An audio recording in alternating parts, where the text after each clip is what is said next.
Chapter 11. The Dueling Club. Harry woke up on Sunday morning to find the dormitory blazing with winter sunlight and his arm reboned but very stiff. He sat up quickly and looked over at Colin's bed, but it had been blocked from view by the high curtains Harry had changed behind yesterday. Seeing that he was awake, Madame Pomfrey came bustling over with a breakfast tray and then began bending and stretching his arm and fingers. "All in order," she said, as he clumsily fed himself porridge left-handed. "When you're finished eating, you may leave." Harry dressed as quickly as he could and hurried off to the Gryffindor Tower, desperate to tell Ron and Hermione about Colin and Dobby, but they weren't there. Harry left to look for them, wondering where they could have got to, and feeling slightly hurt that they weren't interested in whether he had his bones back or not. As Harry passed the library, Percy Weasley strolled out of it, looking in far better spirits than the last time they'd met. "Oh, hello, Harry," he said. "Excellent flying yesterday, really excellent. Gryffindor has just taken the lead for the House Cup. You earned 50 points. "You haven't seen Ron or Hermione, have you?" said Harry. "No, I haven't," said Percy, his smile fading. "I hope Ron's not in another girl's toilet." Harry forced a laugh, watched Percy walk out of sight, and then headed straight for Moaning Myrtle's bathroom. He couldn't see why Ron and Hermione would be in there again, but after making sure that neither Filch nor any prefects were around, he opened the door and heard their voices coming from a locked stall. "It's me," he said, closing the door behind him. There was a clunk, a splash, and a gasp from within the stall, and he saw Hermione's eye peering through the keyhole. "Harry," she said, "you gave us such a fright. Come in. How's your arm?" "Fine," said Harry, squeezing into the stall. An old cauldron was perched on the toilet, and a crackling from under the rim told Harry they had lit a fire beneath it. Conjuring up portable, waterproof fires was a specialty of Hermione's. "We've come to meet you, but we decided to get started on the polyjuice potion," Ron explained as Harry, with difficulty, locked the stall again. "We've decided this is the safest place to hide it." Harry started to tell them about Colin, but Hermione interrupted.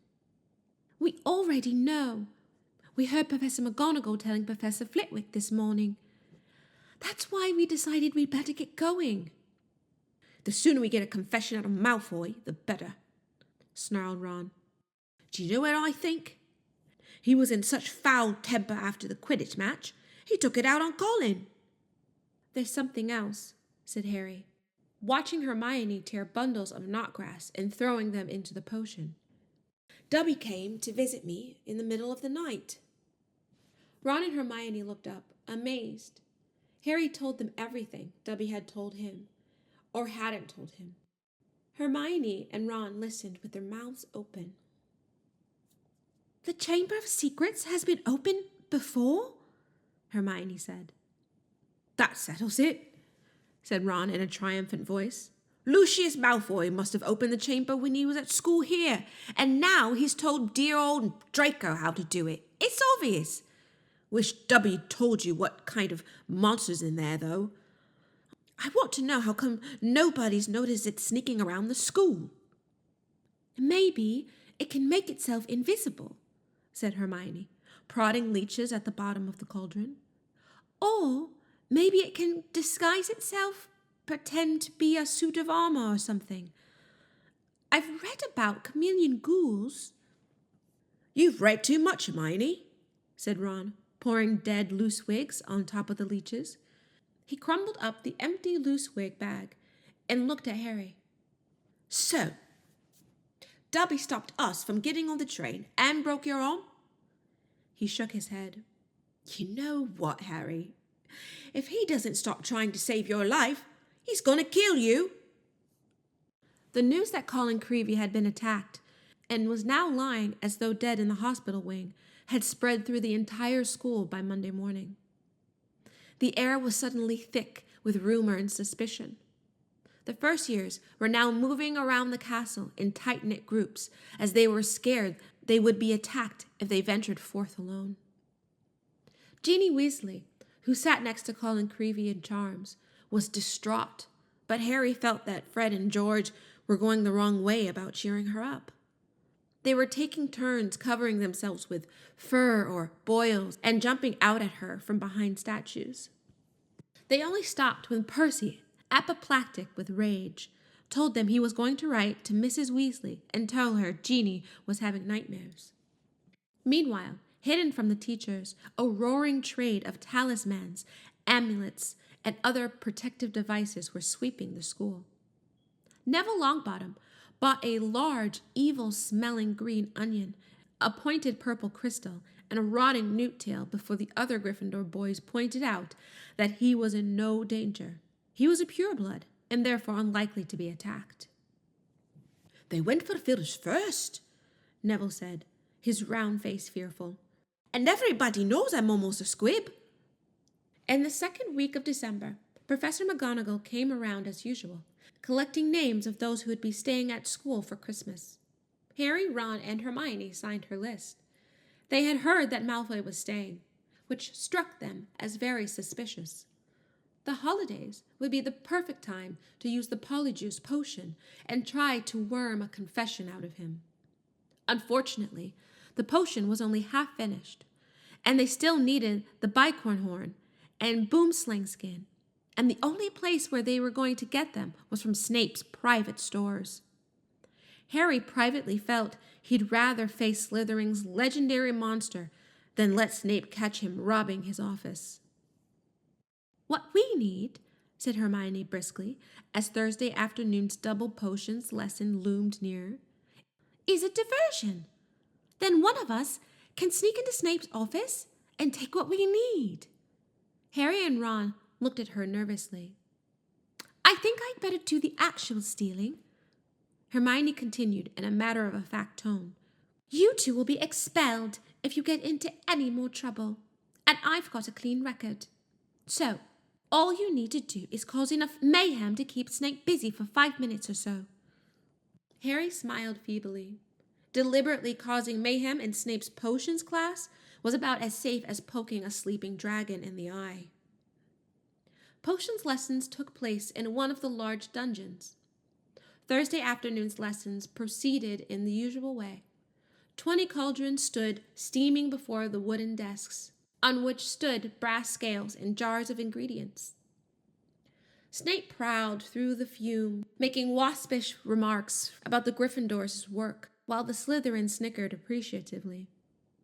Draco Malfoy, who was Snape's favorite student, kept flicking pufferfish eyes at Ron and Hermione, who knew that if they retaliated, they would get detention faster than you could say unfair. Harry's swelling solution was far too runny, but he had his mind on more important things. He was waiting for Hermione's signal, and he hardly listened as Snape paused to sneer at his watery potion. When Snape turned and walked off to bully Neville, Hermione caught Harry's eye and nodded. Harry ducked swiftly behind his cauldron, pulled one of Fred's filibuster fireworks out of his pocket, and gave it a quick prod with his wand. The firework began to fizz and sputter. Knowing he had only seconds, Harry straightened up, took aim, and lobbed it into the air. It landed right on target in Goyle's cauldron. Goyle's potion exploded, showering the whole class. People shrieked as splashes of the smelling solution hit them. Malfoy got a faceful, and his nose began to swell like a balloon. Goyle blundered around, his hands over his eyes, which had expanded to the size of a dinner plate. Snape was trying to restore calm and find out what happened. Through the confusion, Harry saw Hermione slip quietly into Snape's office. "Silence! Silence!" Snape roared. "Anyone who has been splashed, come here for a deflating draft when I find out who did this." Harry tried not to laugh as he watched Malfoy hurry forward, his head drooping with the weight of a nose like a small melon. As half of the class lumbered up to Snape's desk, some weighted down with arms like clubs, others unable to talk through gigantic puffed-up lips, Harry saw Hermione slide back into the dungeon, the front of her robes bulging. When everyone had taken a swig of the antidote and the various swellings had subsided, Snape swept over to Goyle's cauldron and scooped out the twisted black remains of the firework. There was a sudden hush.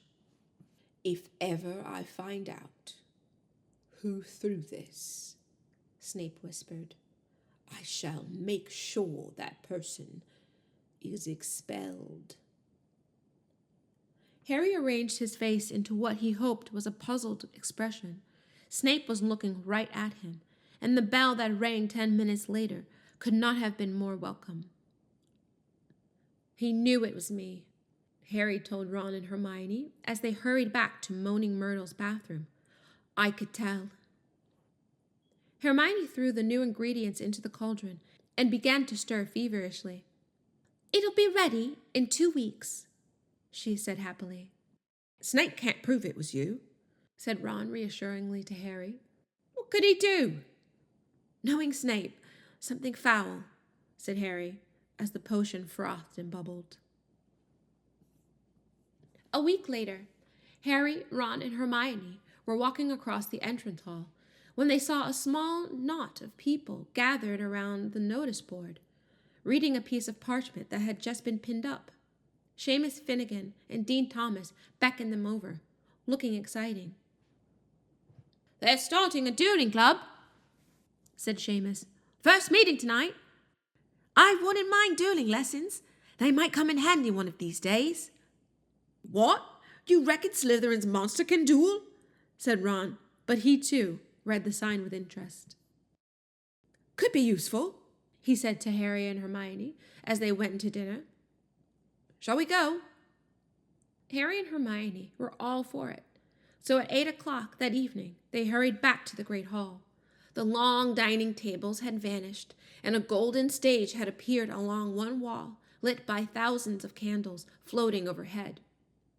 The ceiling was velvety black once more, and most of the school seemed to be packed beneath it, all carrying their wands and looking exciting. "I wonder who'll be teaching us," said Hermione, as they edged into the chattering crowd. "Someone told me Flitwick was dueling champion when he was young. Maybe it'll be him."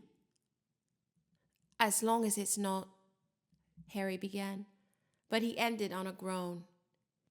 Gilderoy Lockhart was walking onto the stage, resplendent in robes of dark plum and accompanied by none other than Snape, wearing his usual black. Lockhart waved an arm for silence and called, Gather round, gather round. Can everyone see me? Can you all hear me? Excellent. Now, Professor Dumbledore has granted me permission to start this little dueling club to train you all in case you ever need to defend yourselves, as I myself have done on countless occasions.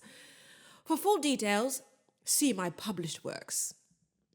Let me introduce my assistant, Professor Snape, said Lockhart, flashing a wide smile. He tells me he knows a tiny little bit about dueling himself and has sportively agreed to help me with a short demonstration before we begin. Now, I don't want any of you youngsters to worry. You'll still have your potions master when I'm through with him. Never fear. Wouldn't it be good if they finish each other off? Ron muttered in Harry's ear. Snape's upper lip was curling. Harry wondered why Lockhart was still smiling. If Snape had been looking at him like that, he'd have been running as fast as he could in the opposite direction. Lockhart and Snape turned to face each other and bowed. At least Lockhart did, with much twirling of his hands, whereas Snape jerked his head irritably. Then they raised their wands like swords in front of them. As you can see, we are holding our wands in the accepted combative position, Lockhart told the silent crowd. On the count of 3, we will cast our first spells. Neither of us will be aiming to kill, of course. I wouldn't bet on that, Harry muttered, watching Snape baring his teeth. 1, 2, 3. Both of them swung their wands above their heads and pointed them at their opponent. Snape cried, Expelliarmus! There was a dazzling flash of scarlet light, and Lockhart was blasted off his feet. He flew backward off the stage, smashed into the wall, and slid down it to sprawl on the floor. Malfoy and some of the other Slytherins cheered. Hermione was dancing on tiptoes. Do you think he's all right? She squealed through her fingers. Who cares? Said Harry and Ron together. Lockhart was getting unsteadily to his feet. His hat had fallen off, and his wavy hair was standing on end. Well, there you have it, he said, tottering back onto the platform. That was a disarming charm. As you see, I've lost my wand. Thank you, Miss Brown. Yes, an excellent idea to show them that, Professor Snape, but if you don't mind me saying so, it was very obvious what you were about to do. If I had wanted to stop you, it would have been only too easy. However, I felt it would be instructive to let them see. Snape was looking murderous.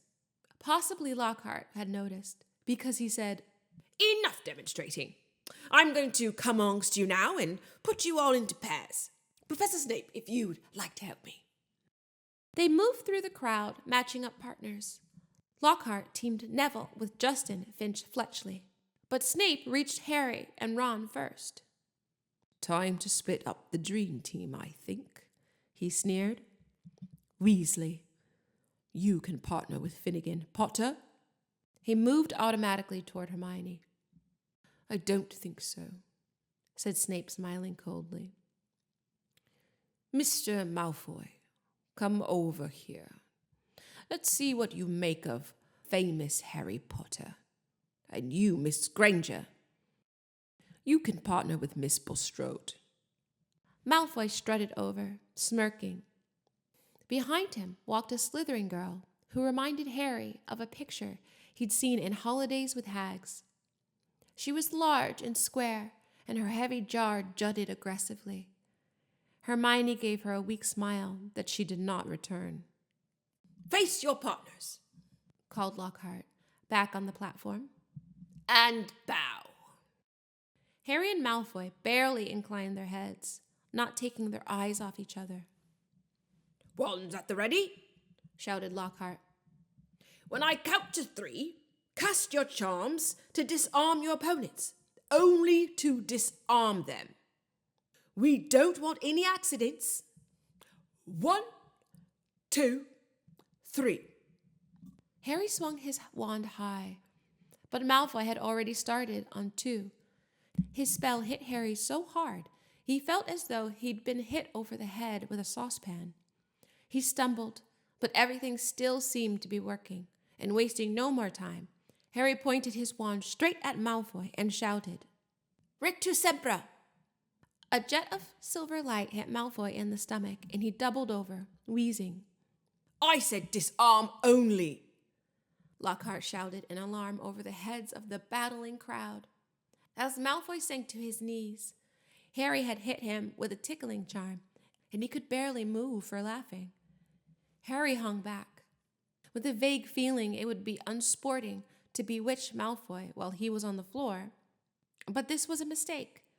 Gasping for air, Malfoy pointed his wand at Harry's knees, choked, Terra Telegra! And the next second, Harry's legs began to jerk around out of control, in a kind of quick step. Stop! Stop! Screamed Lockhart, but Snape took charge. Venite incantatum, he shouted. Harry's feet stopped dancing, Malfoy stopped laughing, and they were able to look up. A haze of greenish smoke was hovering over the scene. Both Neville and Justin were lying on the floor, panting. Ron was holding up an ashen-faced Seamus, apologizing for whatever his broken wand had done. But Hermione and Millicent Bulstrode were still moving. Millicent had Hermione in a headlock, and Hermione was whimpering in pain. Both of their wands lay forgotten on the floor. Harry leapt forward and pulled Millicent off. It was difficult. She was a lot bigger than he was. Dear, dear, said Lockhart, skittering through the crowd, looking at the aftermath of the duels. Up you go, Macmillan. Careful there, Miss Fawcett. Pinch it hard. It'll stop the bleeding in a second. Boot. I think I'd better teach you how to block unfriendly spells, said Lockhart, standing flustered in the midst of the hall. He glanced at Snape, whose black eyes glinted, and looked quickly away. Let's have a volunteer pair. Longbottom? Finch Fletchley, how about you? A bad idea, Professor Lockhart, said Professor Snape, gliding over like a large and malevolent bat. Longbottom causes devastation with the simplest spells. We'll be sending what's left of Finch Fletchley up to the hospital wing in a matchbox. Neville's round, pink face went pinker. How about Malfoy and Potter? Said Snape with a twisted smile. Excellent idea, said Lockhart, gesturing Harry and Malfoy into the middle of the hall as the crowd backed away to give them room. Now, Harry, said Lockhart, when Draco points his wand at you, you do this. He raised his own wand, attempted a complicated sort of wiggling action, and dropped it. Snape smirked as Lockhart quickly picked it up, saying, Whoops, my wand is a little overexcited. Snape moved closer to Malfoy, bent down and whispered something in his ear. Malfoy smirked too. Harry looked up nervously at Lockhart and said, Professor, could you show me that blocking thing again? Scared? Muttered Malfoy, so that Lockhart couldn't hear him. You wish, said Harry out of the corner of his mouth. Lockhart cuffed Harry merrily on the shoulder. Just do what I did, Harry. What? Drop my wand? But Lockhart wasn't listening. 3, 2, 1, go, he shouted. Malfoy raised his wand quickly and bellowed, Sepensortia! The end of his wand exploded. Harry watched, aghast, as a long black snake shot out of the end of it, fell heavily onto the floor between them, and raised itself, ready to strike. There were screams as the crowd backed swiftly away, clearing the floor. Don't move, Potter, said Snape lazily, clearly enjoying the sight of Harry standing, motionless, eye to eye with the angry snake. I'll get rid of it. Allow me, shouted Lockhart. He brandished his wand at the snake, and there was a loud bang. The snake, instead of vanishing, flew 10 feet into the air, fell back onto the floor with a loud smack. Enraged, hissing furiously, it slithered straight towards Justin Finch Fletchley and raised itself again, fangs exposed, poised to strike. Harry wasn't sure what made him do it. He wasn't even aware of deciding to do it. All he knew was that his legs were carrying him forward, as though he was on casters, and that he shouted stupidly at the snake. Leave him alone! And miraculously, inexplicably, the snake slumped to the floor, docile as a thick black garden hose, its eyes now on Harry. Harry felt the fear drain out of him. He knew the snake wouldn't attack anyone now, though how he knew it, he couldn't quite explain. He looked up at Justin, grinning, expecting to see Justin looking relieved or puzzled or even grateful, but certainly not angry and scared. What do you think you're playing at? He shouted, and before Harry could say anything, Justin had turned and stormed out of the hall. Snape stepped forward, waved his wand, and the snake vanished in a small puff of black smoke. Snape, too, was looking at Harry in an unexpected way. It was a shrewd and calculating look. Harry didn't like it. He was also dimly aware of an ominous muttering all around the halls. Then he felt a tugging at the back of his robes. Come on, said Ron's voice in his ear. Move. Come on. Ron steered him out of the hall, Hermione hurrying alongside them. As they went through the doors, the people on either side drew away as though they were frightened of catching something. Harry didn't have a clue what was going on, and neither Ron nor Hermione explained anything until they had dragged him all the way up to the empty Gryffindor common room. Then Ron pushed Harry into an armchair and said, "You're a parcel mouth? Why didn't you tell us?" "I'm a what?" said Harry. "A parcel mouth," said Ron. "You can talk to snakes." "I know," said Harry. "I mean, that's only the second time I've ever done it. I accidentally sent a boa constrictor on my cousin Dudley at the zoo once. Long story. But it was telling me it had never been to Brazil, and I sort of set it free without meaning to. That was before I knew I was a wizard." "A boa constrictor told you it had never been to Brazil?" Ron repeated faintly. "So?" said Harry. "I bet loads of people here can do it." "Oh, no, they can't," said Ron. "It's not a very common gift, Harry. This is bad." "What's bad?" said Harry, starting to feel quite angry. "What's wrong with everyone?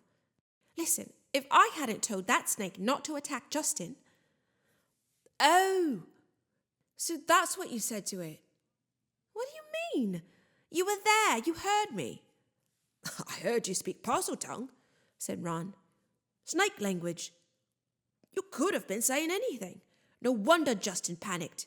You sounded like you were egging the snake on or something. It was creepy, you know." Harry gaped at him. "I spoke a different language, but I didn't realize.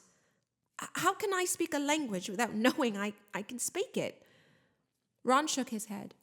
Both he and Hermione were looking as though someone had died. Harry couldn't see what was so terrible. "Do you want to tell me what's wrong with stopping a massive snake biting off Justin's head?" he said. "What does it matter how I did it, as long as Justin doesn't have to join the headless hunt?" "It matters," said Hermione, speaking at last in a hushed voice, "because being able to talk to snakes was what Salazar Slytherin was famous for. That's why the symbol of the Slytherin house is a serpent." Harry's mouth fell open. "Exactly," said Ron.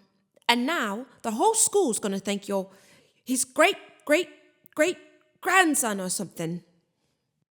"But I'm not," said Harry, with a panic he couldn't quite explain. "You'll find that hard to prove," said Hermione. "He lived about 1,000 years ago. For all we know, you could be." Harry lay awake for hours that night. Through a gape in the curtains around his four-poster, he watched snow starting to drift past the tower window and wondered, could he be a descendant of Salazar Slytherin? He didn't know anything about his father's family, after all. The Dursleys had always forbidden questions about his wizarding relatives.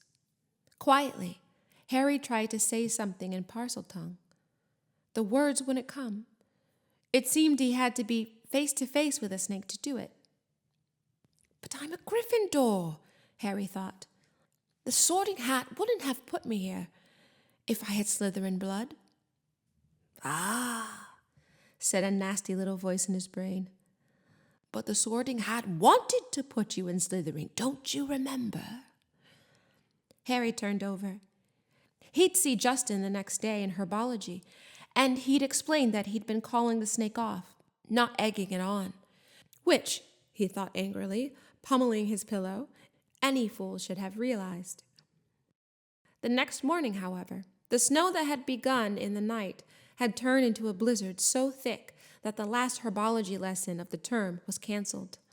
Professor Sprout wanted to fit socks and scarves on the mandrakes, a tricky operation she would entrust to no one else, now that it was so important for the mandrakes to grow quickly and revive Mrs. Norris and Colin Creevey. Harry fretted about this next to the fire in the Gryffindor common room, while Ron and Hermione used their time off to play a game of wizard chess. "For heaven's sakes, Harry," said Hermione, exacerbated, as one of Ron's bishops wrestled her knight off his horse and dragged him off the board. "Go and find Justin if it's so important to you." So Harry got up and left through the portrait hole, wondering where Justin might be. The castle was darker than it usually was in daytime because of the thick, swirling gray snow at every window. Shivering, Harry walked past classrooms where lessons were taking place, catching snatches of what was happening within. Professor McGonagall was shouting at someone who, by the sound of it, had turned his friend into a badger. Resisting the urge to take a look, Harry walked on by, thinking that Justin might be using his free time to catch up on some work, and deciding to check the library first. A group of Hufflepuffs, who should have been in herbology, were indeed sitting at the back of the library, but they didn't seem to be working. Between the long lines of high bookshelves, Harry could see that their heads were close together, and they were having what looked like an absorbing conversation. He couldn't see whether Justin was among them. He was walking towards them when something of what they were saying met his ears, and he paused to listen, hidden in the invisibility section. "So anyway," a stout boy was saying, "I told Justin to hide up in our dormitory. I mean to say, if Potter's marked him down as his next victim, it's best if he keeps a low profile for a while. Of course, Justin has been waiting for something like this to happen ever since he let it slip to Potter he was Muggle-born. Justin actually told him he'd been down for eating. That's not the kind of thing you bandy about with Slytherin's heir on the loose, is it?" "You definitely think it's Potter then, Ernie?" said the girl with blonde pigtails anxiously. "Hannah," said the stout boy solemnly, "he's a Parselmouth. Everyone knows that's the mark of the Dark Wizard. Have you ever heard of a decent one who could talk to snakes? They called Slytherin himself Serpent Tongue." There was some heavy murmuring at this, and Ernie went on. "Remember what was written on the wall? Enemies of the heir beware. Potter had some sort of run-in with Filch. Next thing you know, Filch's cat's attacked. That first year, Creevy was annoying Potter at the Quidditch match, taking pictures of him while he was lying in the mud. Next thing you know, Creevy's been attacked." "He's always been so nice, though," said Hannah uncertainly. "And, well, he's the one who made you-know-who disappear. He can't be all bad, can he?" Ernie lowered his voice mysteriously. The Hufflepuffs bent closer, and Harry edged nearer so that he could catch Ernie's words. "No one knows how he survived that attack by you-know-who. I mean, to say he was only a baby when it happened? He should have been blasted into smithereens. Only a really powerful dark wizard could have survived a curse like that." He dropped his voice until it was barely more than a whisper and said, "That's probably why you-know-who wanted to kill him in the first place. Didn't want another Dark Lord competing with him. I wonder what other powers Potter's been hiding." Harry couldn't take it anymore. Clearing his throat loudly, he stepped out from behind the bookshelves. If he hadn't been feeling so angry, he would have found the sight that greeted him funny. Every one of the Hufflepuffs looked as though they had been petrified by the sight of him, and the color was draining out of Ernie's face. "Hello," said Harry. "I'm looking for Justin Finch-Fletchley." The Hufflepuffs' worst fears had clearly been confirmed. They all looked fearfully at Ernie. "What do you want with him?" said Ernie in a quavering voice. "I wanted to tell him what really happened with the snake at the dueling club," said Harry. Ernie bit his white lips and then, taking a deep breath, said, "We were all there. We saw what happened." "Then, you noticed after I spoke to it, the snake backed off," said Harry. "All I saw," said Ernie stubbornly, though he was trembling as he spoke, "was you speaking Parseltongue and chasing the snake towards Justin." "I didn't chase him," Harry said, with his voice shaking with anger. "It didn't even touch him." "It was a very near miss," said Ernie. "And in case you're getting ideas," he added hastily, "I might tell you that you can trace my family back through 9 generations of witches and warlocks, and my blood's as pure as anyone's, so I don't care what sort of blood you've got, said Harry fiercely. Why would I want to attack Muggleborns? I've heard you hate those Muggles you live with, said Ernie swiftly. It's not possible to live with the Dursleys and not hate them, said Harry. I'd like to see you try. He turned on his heel and stormed out of the library, earning himself a reproving glare from Madame Pince, who was polishing the gilded cover of a large spellbook. Harry blundered up the corridor, barely noticing where he was going. He was in such a fury. The result was that he walked into something very large and solid, which knocked him backward onto the floor. "Oh, hello, Hagrid," Harry said, looking up.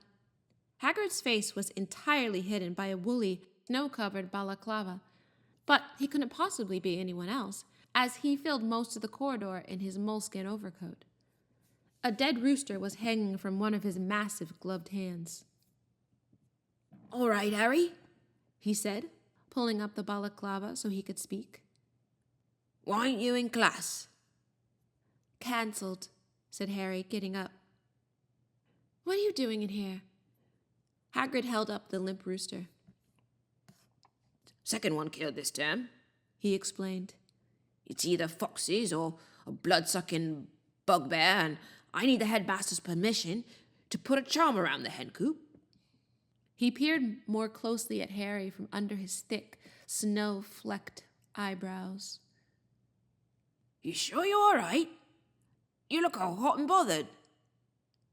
Harry couldn't bring himself to repeat what Ernie and the rest of the Hufflepuffs had been saying about him. "It's nothing," he said. "I'd better get going, Hagrid. It's Transfiguration next, and I've got to pick up my books." He walked off, his mind still full of what Ernie had said about him. Joss has been waiting for something like this to happen ever since he let it slip to Potter he was Muggle-born. Harry stamped up the stairs and turned along another corridor, which was particularly dark. The torches had been extinguished by a strong, icy draft that was blowing through a loose window pane. He was halfway down the passage when he tripped headlong over something lying on the floor.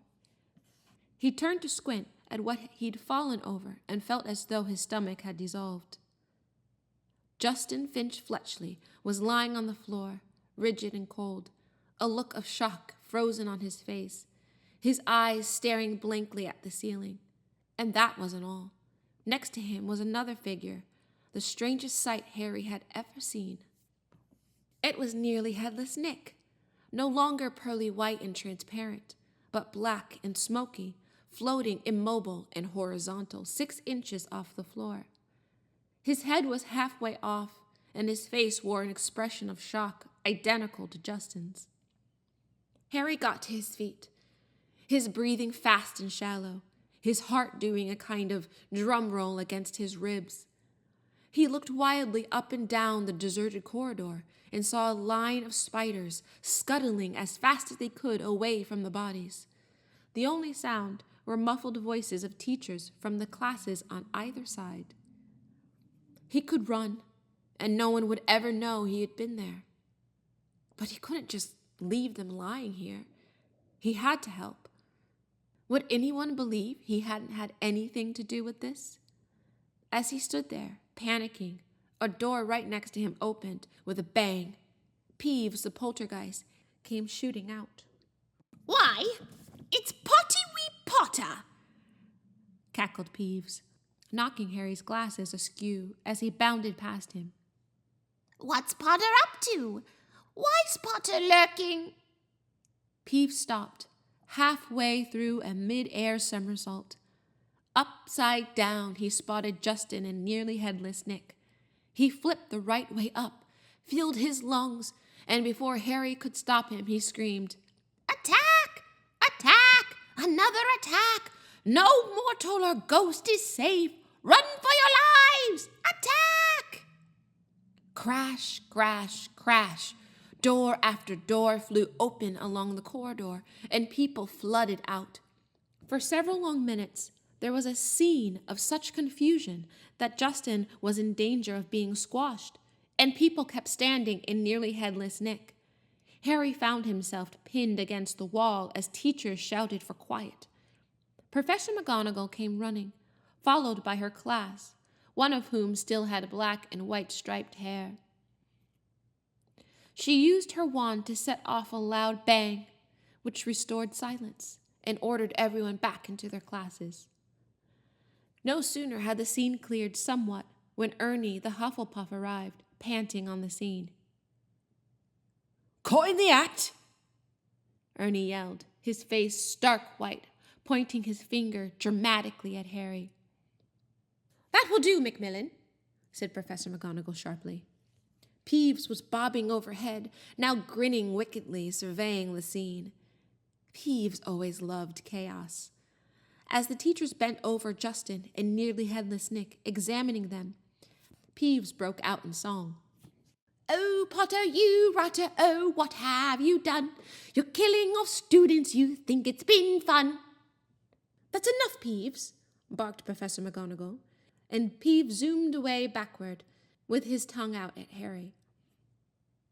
Justin was carried up to the hospital wing by Professor Flitwick and Professor Sinista of the astronomy department, but nobody seemed to know what to do for Nearly Headless Nick. In the end, Professor McGonagall conjured a large fan out of thin air, which he gave to Ernie with instructions to waft Nearly Headless Nick up the stairs. This Ernie did, fanning Nick like a silent black hovercraft. This left Harry and Professor McGonagall alone together. "This way, Potter," she said. "Professor," said Harry at once, "I swear I didn't—" "This is out of my hands, Potter," said Professor McGonagall curtly. They marched in silence around the corner, and she stopped before a large and extremely ugly stone gargoyle. "Lemon drop," she said. This was evidently a password, because the gargoyle sprang suddenly to life and hopped aside as the wall behind him split in two. Even full of dread for what was coming, Harry couldn't fail to be amazed. Behind the wall was a spiral staircase that was moving smoothly upward like an escalator. As he and Professor McGonagall stepped onto it, Harry heard the wall thud close behind them.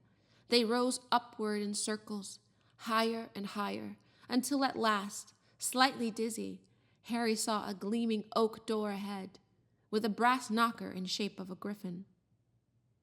He knew now where he was being taken. This must be where Dumbledore lived.